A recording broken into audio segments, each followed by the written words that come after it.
சந்தோஷமாய் மாறும். உங்கள் கவலைகள் கண்ணீர் எல்லாம் மறைந்துவிடும். உங்கள் துக்கம் சந்தோஷமாய் மாறும். உங்கள் கவலைகள் கண்ணீர் எல்லாம் மறைந்துவிடும்.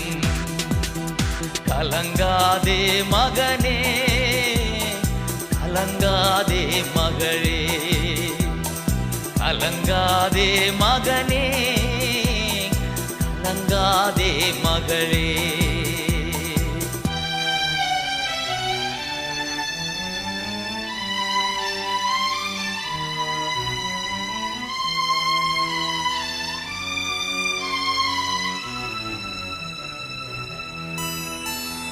கடந்ததை நினைத்து கலங்காதே, நடந்ததை மறந்து